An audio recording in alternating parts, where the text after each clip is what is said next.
75 సంవత్సరాలుగా మనము ఈ భారతదేశాన్ని చూస్తున్నాము, రాష్ట్రాలను చూస్తున్నాము. అగ్ర కులాలు, అగ్రవర్ణాలైనటువంటి వ్యక్తులే ఈ రాష్ట్రాలను, ఈ దేశాలను ఇప్పటి వరకు పాలించినటువంటి చరిత్ర మనం చూసాం. బీసీలు ఎప్పటికీ అడుక్కునేటువంటి పరిస్థితుల్లోనే ఉన్నారని చెప్పి భావిస్తూ ఉన్నాం. ఈ వ్యవస్థ మారాలి, బీసీలలో చైతన్యం రావాలి. బీసీలు ఎప్పుడు కూడా మెమోరాండాలు పట్టుకొని మంత్రుల చుట్టూ, పాలకుల చుట్టూ తిరగడమే తప్ప వాళ్ళు తమలో ఉన్నటువంటి ఆత్మస్థైర్యాన్ని, తమలో ఉన్న ధైర్యాన్ని, బలాన్ని గుర్తించలేకపోతున్నారు. ఓట్లు మనవి, సీట్లు కూడా మనవే కావాలి. ఈరోజు ఎస్సీలు, ఎస్టీలు, బీసీలు, మైనారిటీలు ఏకమైనట్టయితే రాజ్యాధికారం మనకే లభిస్తుందని చెప్పి ఈ సందర్భంగా గుర్తుంచుకోవాలి. బీసీలంతా కూడా ఏదో ఒక గొడుగు కింద పనిచేస్తున్నారు, రాజకీయ పార్టీలలో కూడా పనిచేస్తున్నారు. కానీ ఏ ఒక్కరు కూడా ఇంతవరకు అధికారాన్ని చేపట్టలేకపోయారు.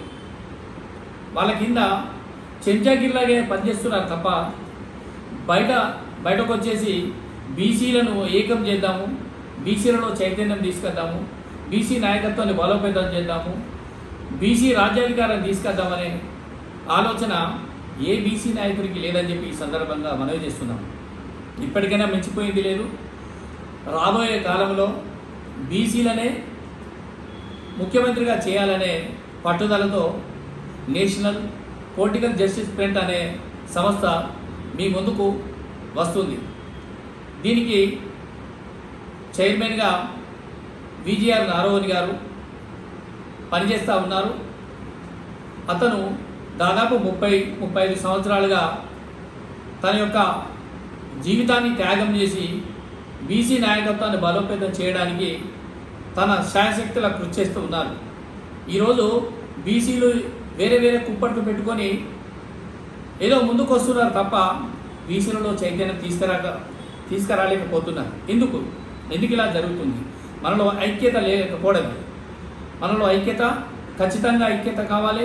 ఏ రాజకీయ పార్టీలో ఉన్నా, ఏ ప్రతిపక్షంలో ఉన్నా, ఏ పార్టీలో ఉన్నా బీసీలంతా ఒకటే అనే నినాదాన్ని తెర మీదకి తీసుకురావాల్సినటువంటి పరిస్థితి ఉంది. కాబట్టి బీసీలారా, బీసీ నాయకులారా, మీలో ఆత్మ ధైర్యాన్ని పెంపొందించుకొని బయటకు రండి, ఒక్కటిగా కాండి, బీసీ చైతన్యం చేయండి. మన ఓటర్లను మన వైపు తిప్పుకునేటువంటి ప్రయత్నం చేయండి. ఓటర్ ఏదో మందుకు, డబ్బుకు అమ్ముడు పోవద్దనే ధైర్యం చెప్పండి వాళ్ళకు. వాళ్ళు ఇచ్చేటువంటి 10-25 రూపాయలు ఒక రోజుకు, ఒక నెలకు సరిపోతాయి కావచ్చు. వాళ్ళు ఇచ్చే 10,000 అయినా పర్వాలేదు, 1000 రూపాయలు చెప్పి 10,000 ఇచ్చి మీ ఓటును వాళ్ళు కొనుక్కుంటున్నారు. కొనుక్కొని ఏం చేస్తున్నారు? అధికారం అనే పగ్గాలను వాళ్ళ చేతిలో పట్టుకొని మనల్ని బానిసలుగా చేసుకుంటున్నారు. కాబట్టి మీలో చైతన్యం రావాలి. మనం ఇంకా అడుక్కున్నాడు ఎందుకు? మనకు ఉచిత పథకాలు ఎందుకు? అధికారం మనకు వచ్చినట్టయితే ఆ పథకాలు మనమే పెంపొందించుకుంటాం, మన యొక్క రావాల్సినటువంటి అవకాశాలను మనమే తీసుకుంటాం. మనము తరతరాలుగా కూడా ఈ యొక్క బానిస బతుకుల నుంచి బయటకు రావాలని చెప్పి ఈ సందర్భంగా మనవి చేస్తూ సెలవు తీసుకుంటున్నాను. Thank you.